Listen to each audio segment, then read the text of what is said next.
Baik, kita membahas qalbu. Qalbu dalam bahasa Arab itu dari kata qaf lam ba, qalbu, artinya sesuatu yang tapi juga berarti klep. Klep itu yang nutup. Namun itu artian yang salah. Kalau ada yang artian qalbu tertutup, itu salah. Kenapa?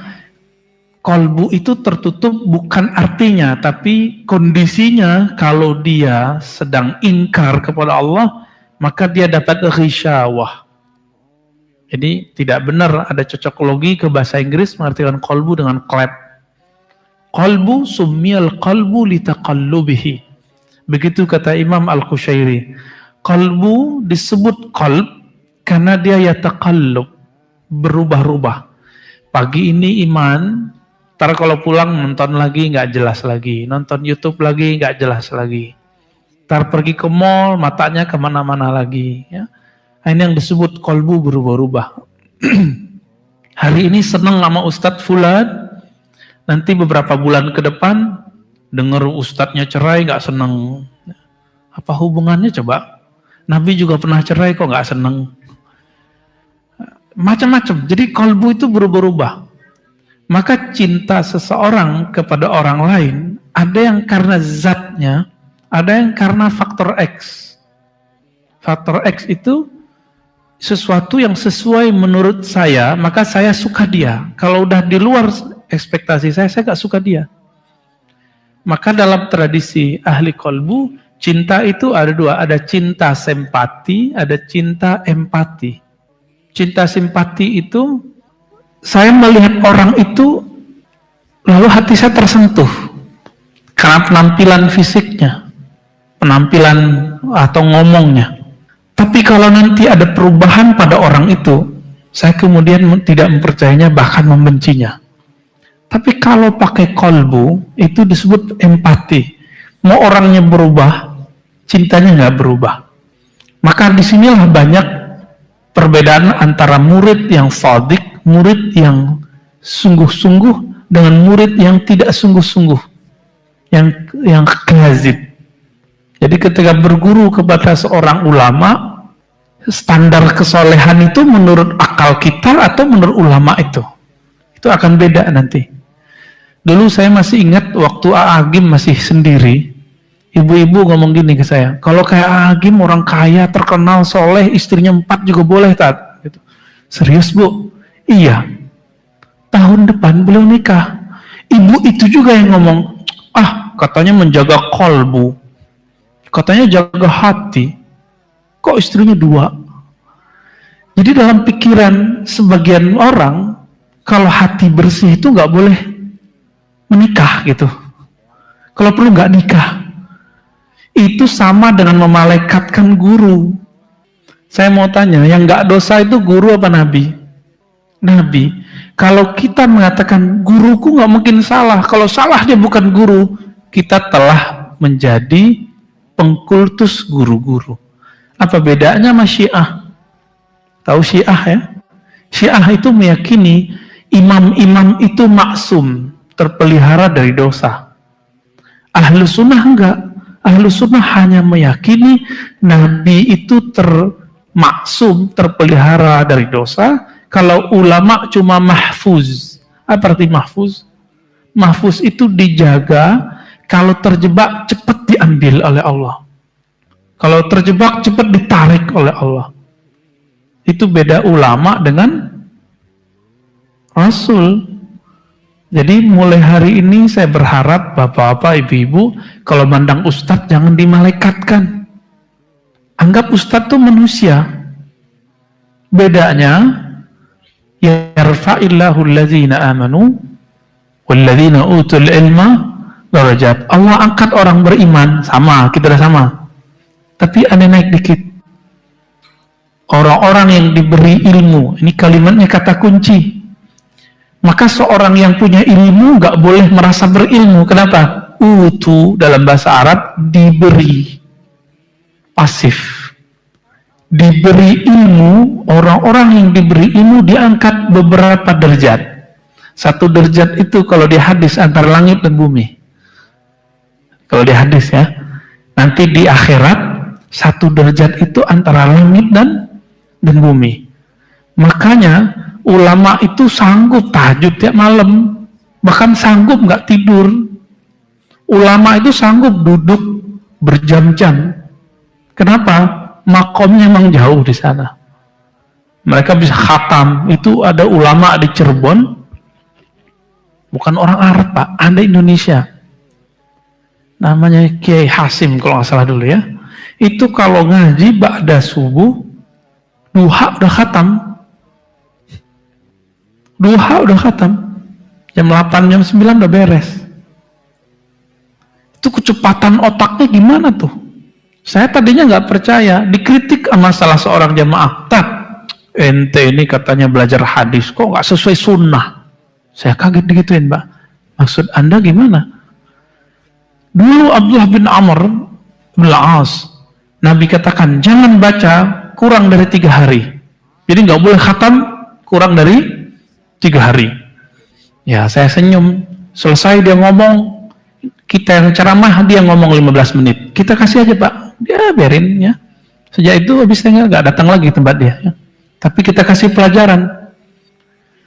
Bapak yang sangat pinter, Abdullah bin Amr itu siapa? Sahabat Rasul, oke.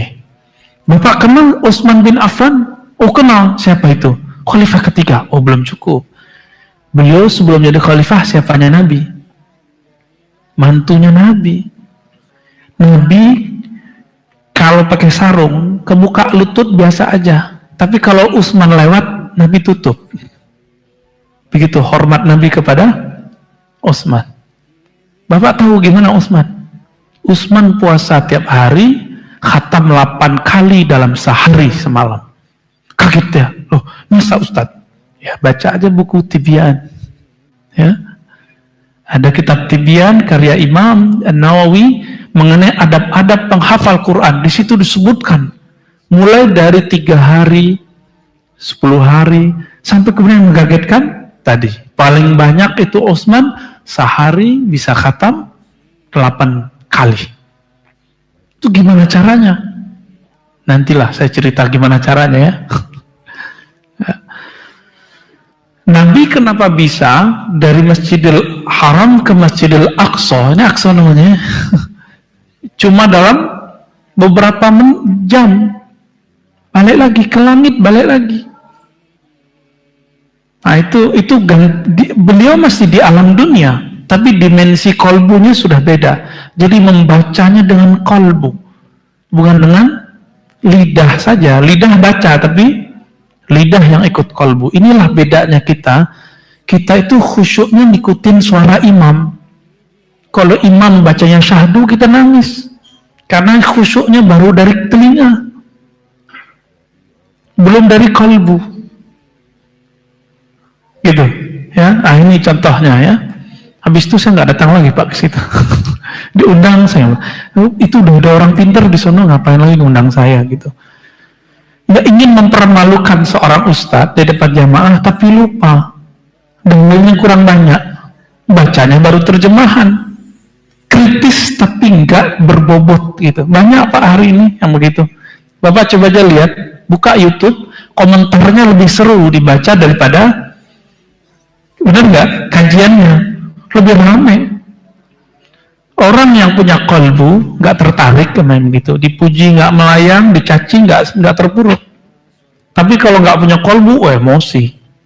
Ya, baik. Kolbu itu di dalam Al-Quran diulang-ulang lebih dari 100 kali.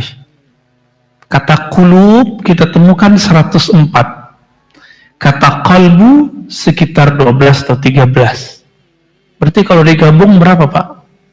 104 sama 13. Lumayan ya. Umroh berapa kali di Quran? Cuma 2. Satu kata kerja, satu kata benda. Noun. Tapi kenapa dakwah umroh lebih banyak dari dakwah qalbu? Mohon maaf kalau punya travel ya. Nanti caranya gampang. Kalau buat travel, umrohnya, manasiknya pakai qalbu. Ada latihan qalbunya. Gitu caranya. Mau sering juga nggak apa-apa. Yang penting umrohnya pakai qalbu.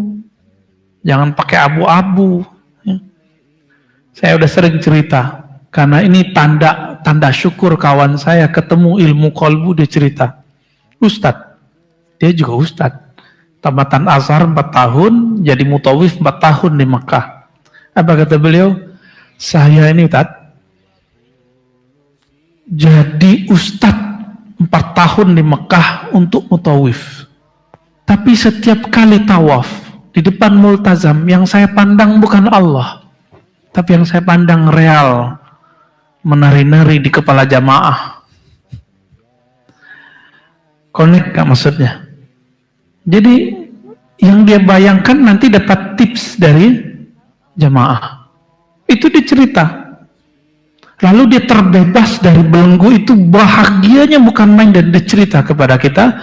Wah, dahsyat Ustaz. Jadi ilmu qalbu itu membebaskan orang dari perbudakan fulus itu.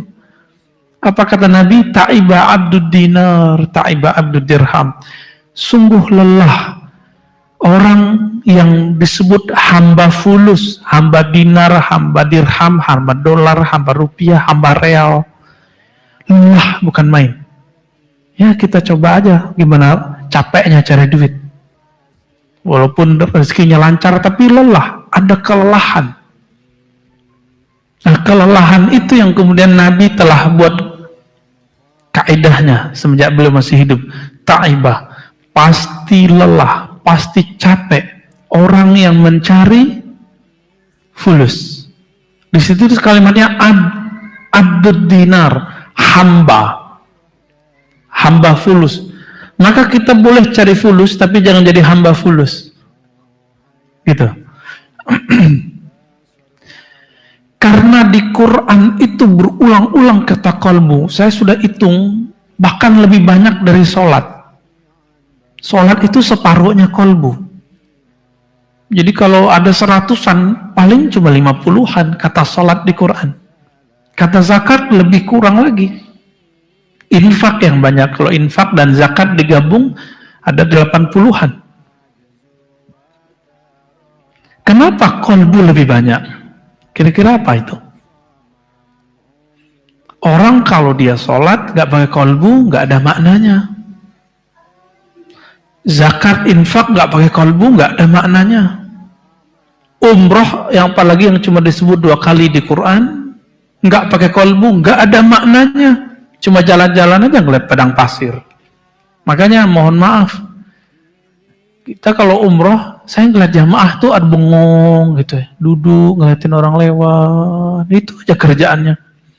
Ya habis sholat ngeliatin orang lewat, itu terus. Ini kasihan.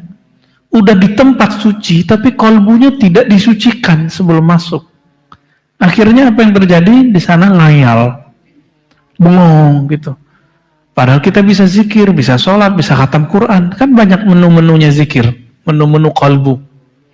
Nah, Bapak Saudara makan Allah, langsung to the point aja. Qalbu itu ada 3 macamnya di Quran. Di ayat yang sering kita baca, surat Al-Baqarah, ayat berapa itu Ustaz? 6 atau 7? Fi qulubihim, sebelumnya di atasnya, innal ladzina kafaru sawa'un 'alaihim a anzartahum am lam tunzirhum la yu'minun. Terus khatamallahu ala qulubihim. Maka qalbu karakter pertama adalah qalbu yang telah dikhatam. Apa arti khatam? Khatam itu ditutup. Kalau sudah ditutup qalbunya, maka matanya tertutup, telinganya jadi tuli. Bukan tuli dari mendengar suara, tapi tuli dari mendengarkan kebenaran. Itu ayatnya.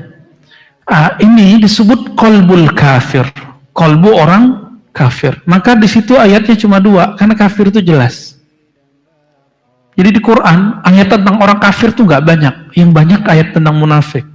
Ini uniknya di Quran. Kenapa? Karena kafir itu eksplisit, jelas, lugas. Orang berkafir itu kamu kasih peringatan atau tidak, kamu ajak ngobrol atau tidak, sama aja dia nggak percaya. Udah beres tuh. Kenapa? Disebutkan ayat keduanya, karena di kolbunya ada khatam, sehingga tertutup pandangannya, pendengarannya, dan bahkan disebutkan mereka telah tersiksa bahkan di dunia. Udah tersiksa bahkan di dunia. Lalu kemudian baru ada kolbu yang kedua. Loncat ayatnya, fi qulubihim marad. Berarti ada kolbu kedua, kolbu marid, kolbu yang sakit. Ilustrasinya gampang, Bapak Ibu yang melakukan Allah. Kalau saya ini lagi sakit, bisa menikmati makanan paling lezat nggak? Mulut kita lagi sariawan, bisa menikmati sambal nggak? Sini ada bebek kaleo ya, bisa menikmati nggak? Nggak bisa. Kenapa? Mulutnya ada panas dalam. Namun ada orang salah faham. Ketika dia tidak menikmati makanan, makanan yang dilemparnya. Paham nggak ilustrasi itu? Ada orang sholat nggak nikmat-nikmat, terus dia bilang, apa kata dia? Kayaknya sholat itu nggak benar. Islam tuh kayaknya nggak benar. Aku nggak usah sholat deh. Itu dicobain sama kawan-kawan saya dulu, mahasiswa. Mereka coba nggak sholat. Ada yang kuat sehari, ada yang kuat seminggu, ada yang kuat sampai sekarang nggak sholat-sholat, ada juga. Sampai sekarang, Pak. Tapi bukan jurusan saya, bukan jurusan akidah wal falsafah. Saya untung dulu ngambilnya 2, ngambil akidah lalu ngambil hadis. Jadi balance. Pulang ke asrama udah ketemu ulama-ulama ahli hadis. Jadi balance. Mau nggak sholat kita harus sholat gitu. Nikmat nggak nikmat sholat. Orang-orang yang sakit kolbunya sama. Dia ketika mau menikmati hidangan rohani bernama sholat, zikir, Quran, itu nggak mampu, nggak sanggup untuk menelannya. Maka kemudian dimuntahkan lagi. Makanya disebutkan dalam surat Az-Zumar, surat 39, ayat keberapa itu? Ayat 44 ya. Orang-orang yang tidak beriman itu, iza zukirallahu wahdah isma'azzat qulubul ladzina la yu'minuna bil akhirah. Orang-orang yang tidak beriman kepada akhirat, disebut nama Allah saja, hatinya enggan. Hatinya kayak mau muntah. So alim loh, gitu kan? Ini yang terjadi. Kalau ada indikasi itu pada kita, maka katakan, hai hatiku, engkau punya penyakit, harus diobati. Kalau badan kita sakit sudah 3 hari nggak dibawa ke dokter, kita sebut orang yang nggak mau ke dokter itu apa? Cerdas atau bodoh? Atau fanatis? Jangan-jangan fanatis. Nggak mau ke dokter, saya mau herbal aja. Herbal itu bagus, masalahnya herbal itu baru ada S2-nya di UI. Ya kan? Belum ada sekarang toko herbal yang betul-betul tersertifikasi oleh pemerintah, oleh lab-lab yang hebat. Masih level jamu. Walaupun herbal itu benar, ada hadisnya, ya, habbatus sauda itu syifa' min kulli da'in. Tapi kalau nggak sesuai dengan dosis-dosis ahlinya, nanti jadi sakit pinggang. Coba aja minum habbatus sauda banyak-banyak, kurang minum, sakit pinggang, Pak. Nanti yang kena malah ginjalnya. Jadi semuanya harus pakai ahlinya. Jangan cuma pakai praktisi penjual herbal. Mereka bukan orang-orang yang dapat sertifikasi untuk diagnosa. Sama, kolbu juga begitu. Maka saya melihat banyak orang ingin menguati kolbu, tapi salah berguru. Dia ingin mengobati kolbu, tapi dia berguru fikih, gak nyambung. Kalau ingin mengobati kolbu, datang ke ahli kolbu. Sama, saya sakit jantung, saya sakit paru misalnya, atau saya sakit kaki, sakit kulit, datangnya ke dokter spesialis kulit, jantung, dan paru-paru itu. Jika saya nggak sakit itu, ya jangan datang ke situ. Nah sekarang ini yang sering kita lihat di mana-mana. Orang ingin sholatnya khusyuk, ingin mendapatkan kedamaian dalam Islam, kedamaian beragama, tapi dapat gurunya, guru ahli fikih. Udah ahli fikih itu terbagi dua, Pak. Ahli fikih bermazhab, ahli fikih anti mazhab. Saya nggak tahu yang ngajar di sini yang mana. Yang bermazhab atau yang anti mazhab itu beda loh karakter ngajarnya.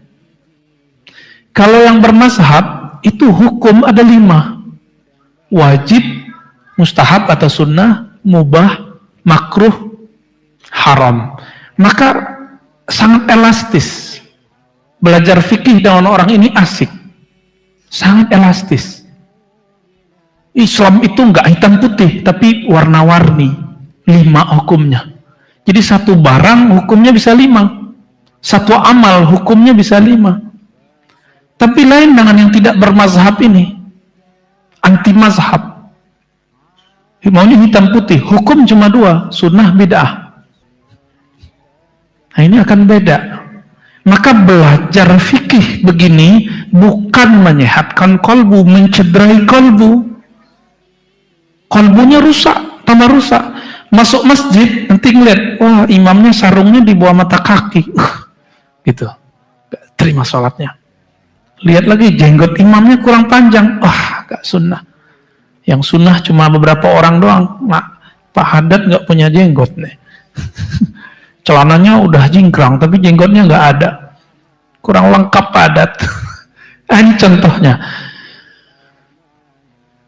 Atau orangnya ketemu kelompok dakwah yang menjadikan tradisi sebagai hukum.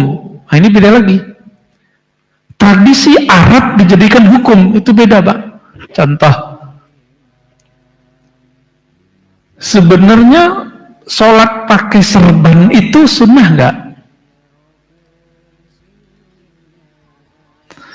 Sholat pakai gamis atau pakai sarung? Itu pertanyaan tradisi, bukan pertanyaan hukum. Namun, kalau orangnya gagal paham, ditaruh ini ke bab hukum, maka dianggaplah yang pakai serban, pakai gamis lebih lunak daripada yang pakai sarung. Celana jingkrang di atas mata kaki lebih sunnah daripada sarung, padahal Nabi pakai sarung, nggak pakai celana. Ini contoh-contohnya. Kalau kita mau belajar kolbu, tapi terjebaknya ke fikih. Belajar fikih harus wajib, harus bahasa Melayu boleh ya. Wajib belajar ini, belajar fikih. Namun fikih yang saya tahu sesuai dengan ulama salafus saleh, fikih bermazhab. Kenapa? Semua imam salaf itu bermazhab. Bahkan buat mazhab. Maka orang yang berfikih tanpa mazhab itu telah keluar dari salafus saleh. Tapi sekarang image-nya dibalik Pak sekarang. Kalau ingin ikut salaf nggak usah ikut imam mazhab. Dia nggak tahu tarikh wafat, tahun wafat imam mazhab. Imam mazhab itu semuanya imam salaf. Coba Abu Hanifah tahun berapa wafatnya? 150. Imam Malik 179. Imam Syafi'i 204. Imam Ahmad bin Hambal yang sering disebut ikon ulama salaf itu paling belakang 241. Imam Syafi'i gurunya 204. Jadi ternyata Imam Syafi'i itu gurunya ikon ulama salaf. Siapa ikonnya tadi? Ahmad bin Hanbali, ini ikonnya. Itu berguru ke Syafi'i. Sekarang orang ngeremehin Imam Syafi'i. Jadi Bapak Saudara makan Allah, kalau ingin belajar kolbu, jangan terjebak belajar fikih. Fikih itu untuk pakaian zahir. Pakaian menutup aurat, bersuci. Belajar fikih kalau bermazhab, orangnya dijamin tidak ekstrim. Dijamin berpikirnya sistematis. Kenapa? Karena dimulai dari fikih toharah bersuci dulu, baru masuk fikih sholat, baru masuk fikih ibadat, baru masuk fikih muamalat. Tapi kalau belajar fikihnya nggak pakai mazhab, loncat langsung ke jihad.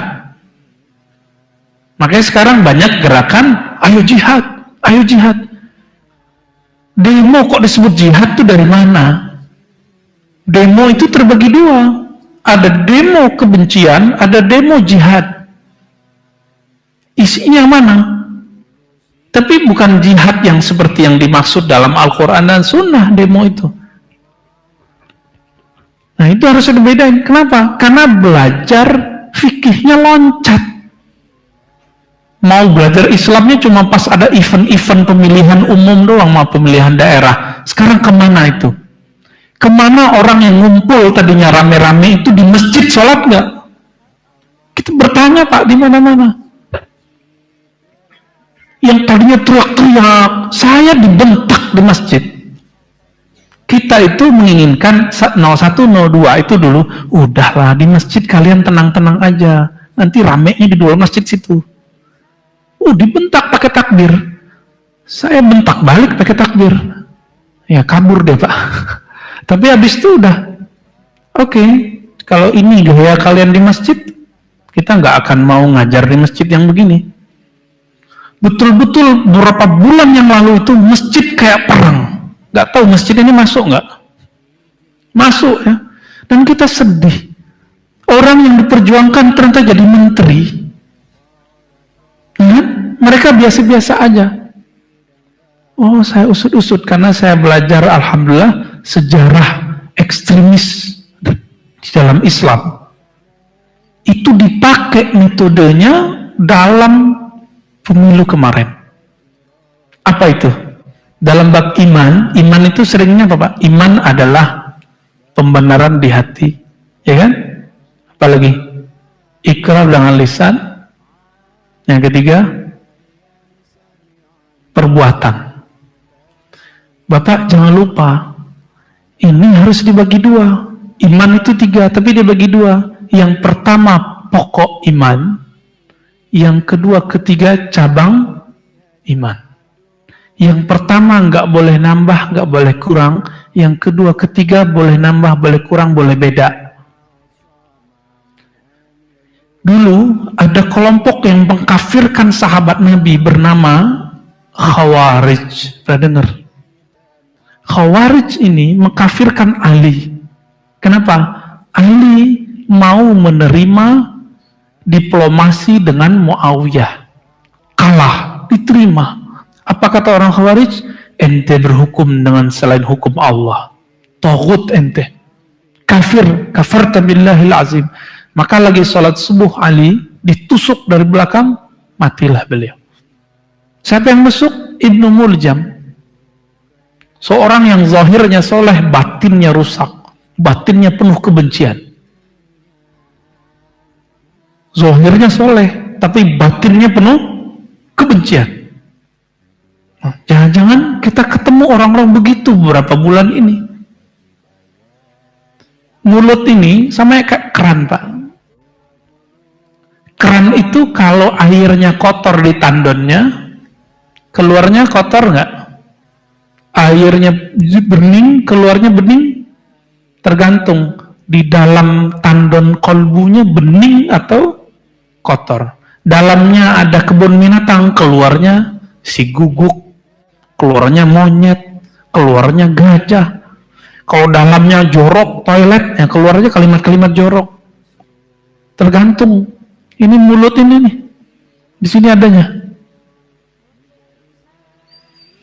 Karena gagal faham, diambillah metode itu Bagi Khawarij, beda politik, beda iman.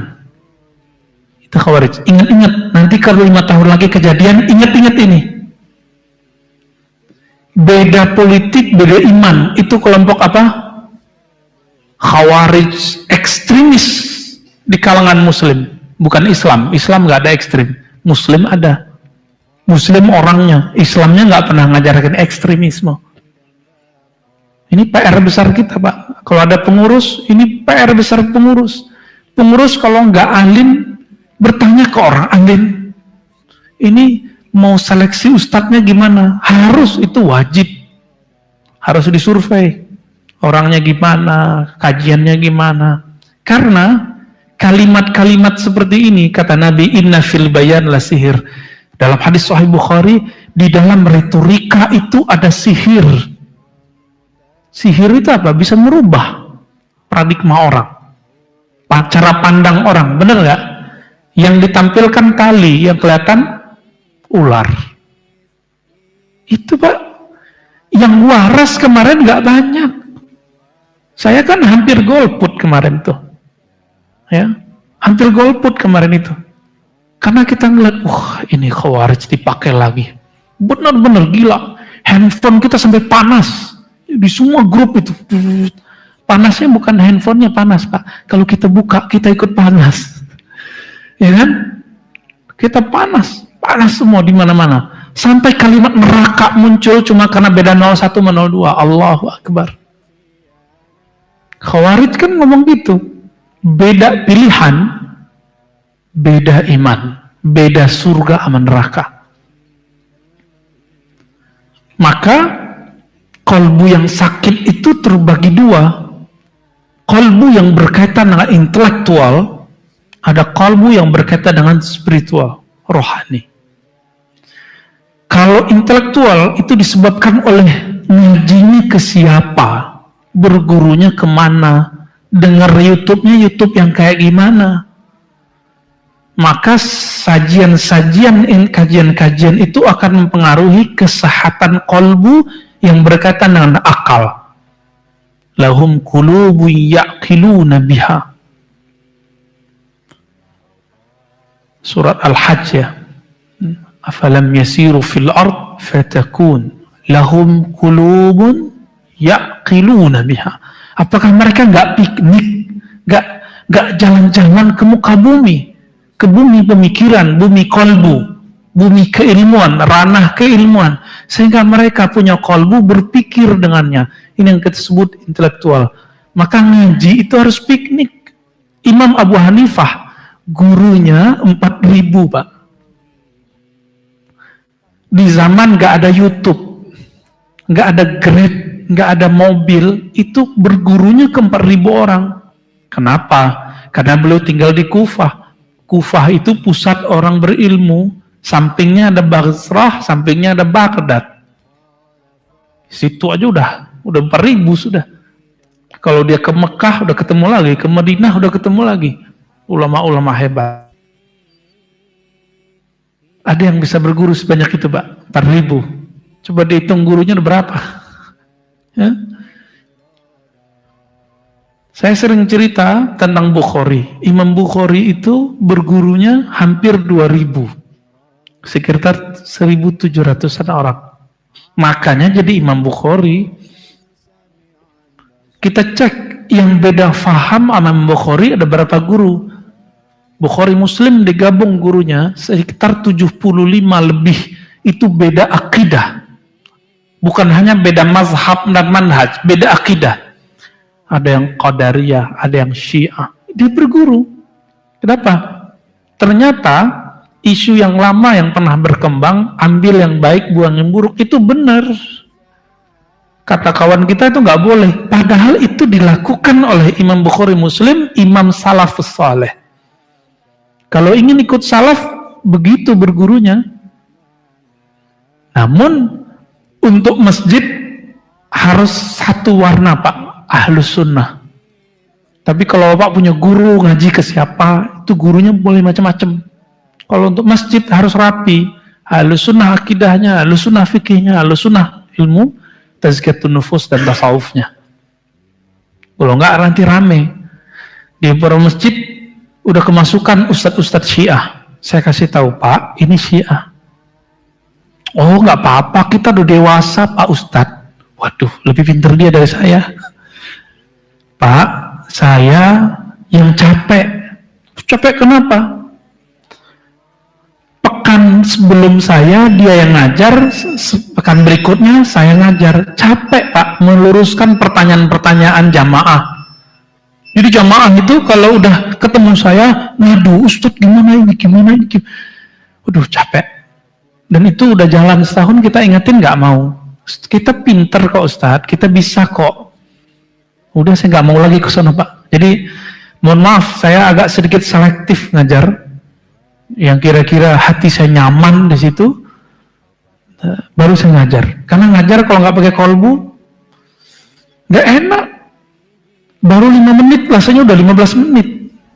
Tapi kalau saya nyaman, udah setengah jam, rasanya kok baru 5 menit. Ya, semoga tempat ini saya nyaman. Mau lanjut? Udah syuruk? 15 menit, oke. Syuruk itu tidak mesti langsung sholat. Jadi sholat syuruk itu boleh sampai sebelum duha. Jadi kira-kira sholat syuruk itu boleh sampai jam 7. Dan itu boleh di masjid, boleh di rumah. Ya, jadi nanti kalau ada ustadz selain saya masih mau ceramah setelah syuruk, jangan sholat dulu. Khawatirnya nggak semua ustadz itu paham kita, tersinggung nanti. Ya, orang sholat diceramain sama dia. Oke. Yang ketiga tadi apa? Qalbu marid. Apa ciri-cirinya tadi? Dihidangkan makanannya, dia tidak menikmati. Maka cek Bapak Ibu, kita menikmatikah sholat subuh barusan? Menikmatikah zikir-zikir barusan? Terasa beratkah baca Quran? Terasa beratkah tahajud? Jika iya, berarti ada sedikit masalah di kolbu. Karena udah mau datang ke masjid, berarti masalahnya di dalam. Ini harus dibenerin. Kok sholatnya nggak khusyuk gitu, kerasa nggak enak. Nah, ini kolbunya harus dibenerin. Wajib diobati, jangan dibiarin. Karena kalau dibiarin nanti dia kronis, susah ngobatinnya. Kalau kayak karatannya udah susah digosok. Tapi masih bisa sama ahlinya. Dan yang terakhir, yang ketiga, qalbun salim. Ini yang diceritakan dalam banyak ayat, kisah-kisah Nabi Ibrahim, kemudian kisah-kisah orang-orang beriman, ya, di surat Qaf, surat Shafat, ya, banyak sekali. Disebut qalbun salim. Salim kata salam. Di Indonesia ada kalimat salim tapi cium tangan. Ya. Tapi salim bahasa Arab dari kata salamah, selamat. Selamat bahasa Arab beda dengan bahasa Indonesia. Selamat bahasa Indonesia tidak tabrakan, tidak jatuh, tidak luka, itu disebut dengan selamat. Tapi bahasa Arab salam artinya terbebas dari aib, terbebas dari penyakit, itu disebut dengan salim. Maka hadis itu dulu disebut hadisun salim atau hadisun sahih, artinya sama. Yang menggunakan itu Imam Syafi'i, tapi kemudian nggak populer. Yang populer istilah hadis sahih. Ya, hadis sahih itu jadi ahli hadis minjem istilah kedokteran lama dipakai untuk hadis. Ciri-cirinya apa? Kalau kita sehat, makan apa aja enak nggak? Enak, benar ya? Maka kalau kolbu sehat, mau subhanallah, mau alhamdulillah, mau sholat, mau Quran, mau ziarah, mau apapun itu enak. Tapi kalau punya penyakit kayak tadi, penyakitnya di intelektual, itu salah pengajian. Ngelihat ada imam baca Sayyidina tadi aja langsung nggak nyaman kolbunya. Imam kunut aja dia nggak nyaman kolbunya. Kalau dia punya penyakit kolbunya di intelektualnya, itu bisa dibenerin dengan ngaji. Tapi kalau spiritual hanya bisa dengan wirid dan zikirullah. Jadi kalau penyakit kolbunya itu adalah sombong, merasa lebih benar, riya, merasa beramal, hasad, iri, dengki. Nggak seneng kalau orang seneng. Ini bisa dibersihkan cuma dengan zikrullah, nggak bisa pakai pengajian. Makanya ustadz-ustadz yang lebih banyak ngaji daripada zikir, kolbunya banyak. 3 ini. Apa tadi? Sombong, ria, apa lagi yang ketiga? Hasad. Ini paling parah. Paling parah. Baru nambah yang ketiga, ghadab. Apa arti ghadab? Marah, emosional. Marah ini senjata kolbu. Dia harus dipakai sesuai. Jadi pisau itu apakah terkutuk karena dia tajam? Enggak. Kalau dia dipakai untuk masak, untuk nyembelih binatang saat lagi Idul Adha, dia bermanfaat. Tapi kalau digunakan menyakiti orang, dia jadi masalah. Ya. Jadi bukan salahnya si pisau, tapi salah yang megang pisau. Jadi yang keempat ini, itu senjata kita. Jangan dipakai sering-sering. Maka Nabi mengatakan, kalau nggak sanggup ngomong terbaik, falyaskut, diam aja deh. Nah, manajemen diam itu sangat berat, Pak. Seharusnya ngomong dia diam, ngambek namanya ya. Seharusnya dia tidak diam, dia berbicara malah diam. Itu manajemen itu harus oke, ya. Saya pun belum berhasil amat untuk yang keempat itu. Ya, makanya banyak-banyak sholawat biasanya. Ini obatnya cuma sholawat, Pak. Allahumma sholli ala. Itu aja obatnya. Ya. Maka saya untuk mengobati diri sendiri supaya emosional saya tidak tinggi, itu sholawatnya saya hantam terus ke kolbu sekitar 500 setiap hari. Ini ayah saya masih hidup. Beliau saksi kalau saya emosionalnya tinggi. Ya, dulu ikut aliran macam-macam, Pak. Semua kaset beliau saya lempar ke belakang. Ya. Apa ini? Ya, ini kufur nih, langsung buang. Tapi beliau diam aja, dibiarin aja ya. Ntar juga berubah paling begitu. Nah, maka sekarang saya kalau nggak sholawat sehari 500, itu rohani saya bisa macam-macam. Jadi harus, nggak tahu kalau Bapak Ibu, kalau rohaninya mungkin sudah oke, mungkin di khusyuknya kurang, di tawaduknya kurang, riaknya masalah. Nah, maka itu obatnya cuma zikrullah, tembakin pakai zikir. Namun karena itu disebut penyakit kolbu, dia harus didosis. Dosisnya yang mengenal disebut dengan ahli kolbu. Disebut di Quran ahli zikr, fas'alu ahla zikri in kuntum la ta'lamun. Tanyalah ahli zikir, ahli kolbu, ahli ilmu jika kamu tidak tahu. Jadi Bapak kalau nanya ke orang fikih nggak puas, nanya ke ahli akidah nggak nyambung, nanyanya ke ahli kolbu, ahli zikir. Oke, kira-kira itu. Terima kasih telah diundang ke tempat ini. Semoga ini pertemuan diberkahi oleh Allah, diridai oleh Allah Ta'ala, dan dosa-dosa kita diampuni, ditutup aib-aibnya, disampaikan kolbunya kepada kolbu yang sehat, yang sahih. Amin. Rabbal alamin. Banyak zikrullah, bergabung dengan orang-orang soleh. Wassalamualaikum Muhammad subhanakallahumma wa bihamdika asyhadu an la ilaha illa anta astaghfiruka wa atubu ilaik. Assalamualaikum warahmatullahi wabarakatuh.